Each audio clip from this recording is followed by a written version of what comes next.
Hello, everyone.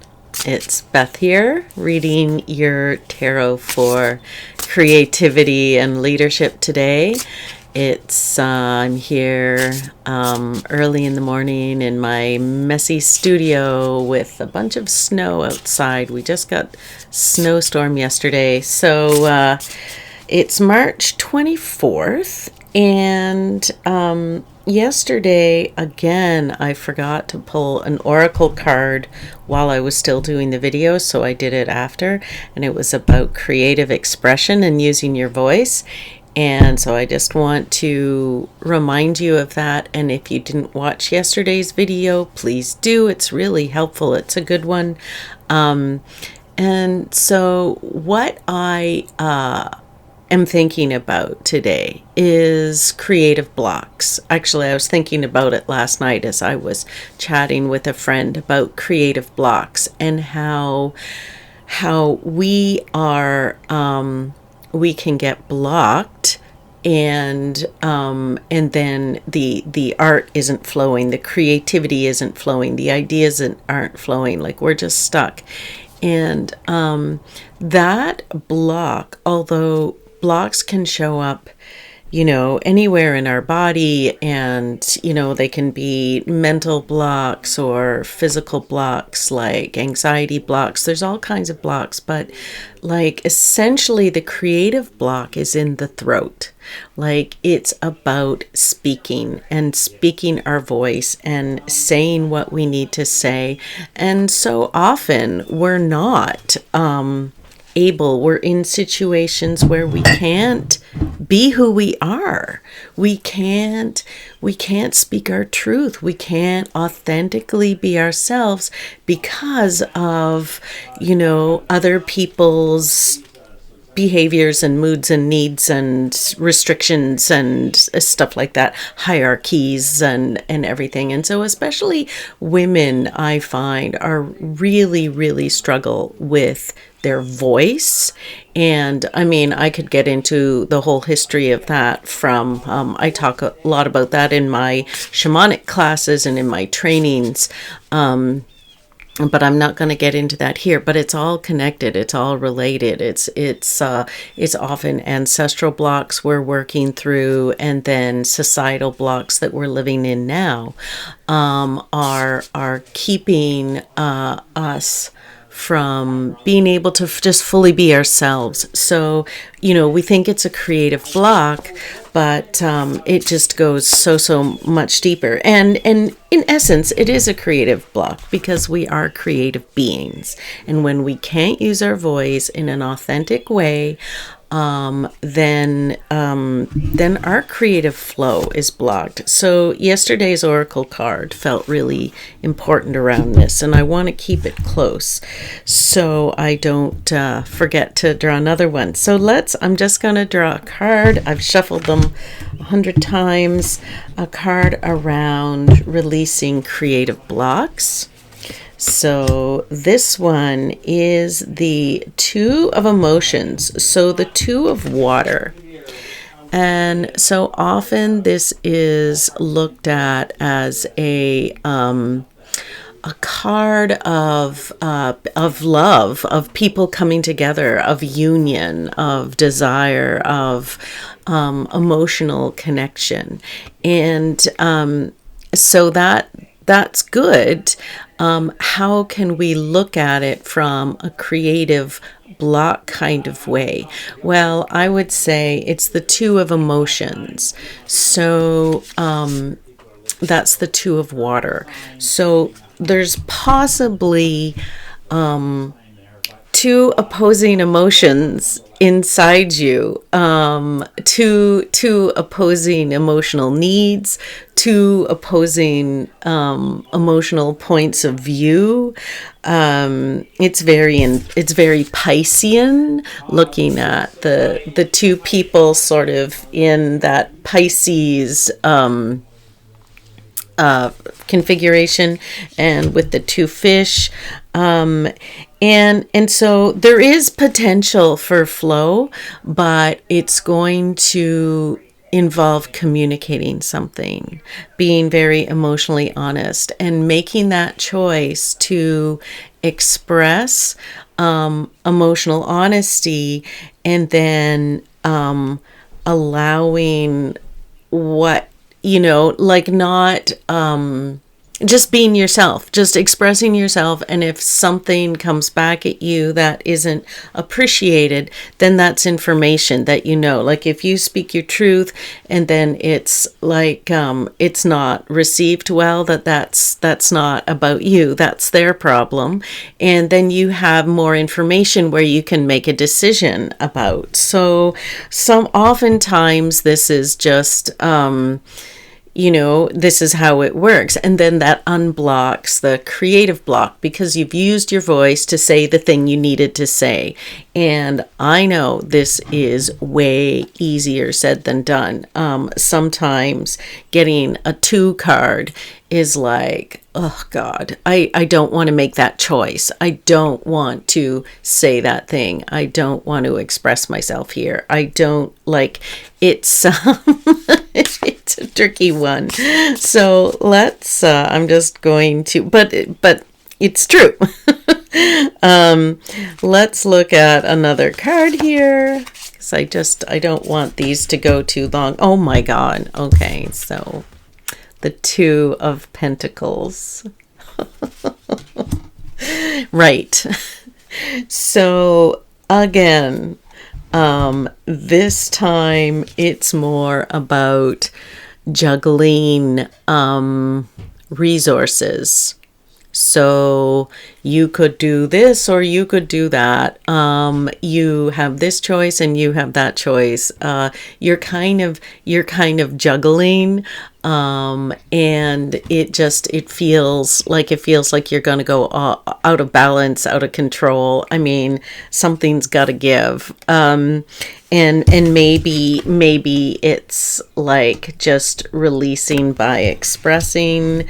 Maybe it's about just making a decision about your livelihood or about like how you make money. You might need to make a choice in your career, or you might have to let something go. Maybe there's an overwhelm, or it could mean that someone else is being manipulative and juggling things too, because we're always in relationship with everyone else, no matter where we are. So there could be other people juggling things to keep you destabilized as well. So let's just draw one more card for the just to look at this creative block and look into the solutions around like what can be done today to move forward. And this is the 10 of emotions, 10 of water. It's a wonderful card. And to me, it's just saying success, like emotional fulfillment, really, like having your needs met, whether that's the result of what you're going through, or maybe it could be more your just holding your destiny in your mind. Like what would it look like to have all your needs met? What would it feel like, really? Because the water is about feeling. So that kind of emotional fulfillment, how would that feel? And how can you make some emotional and practical choices to move towards this beautiful card of emotional fulfillment?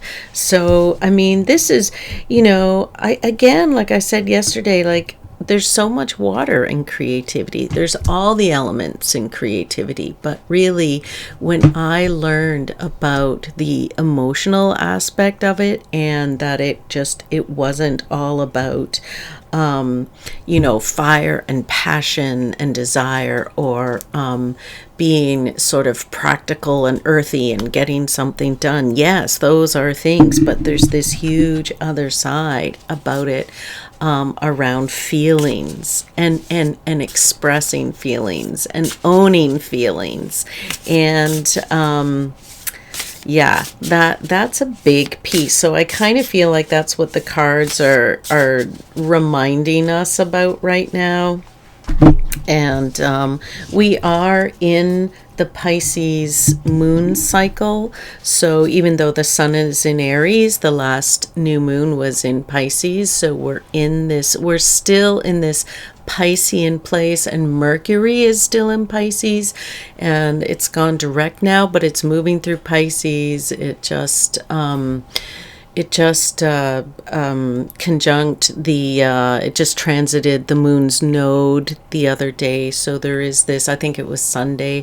So there's this destiny point that got activated. So we're still in that Piscean flow, and where we can connect to our dreams and really create in our mind, but also there's support for expressing feelings and expressing our emotions, and maybe just getting something off our chest. And I always help that to write it out first, or to kind of role play by myself, and just sort of get some clarity about how I want to at least bring something up and address something.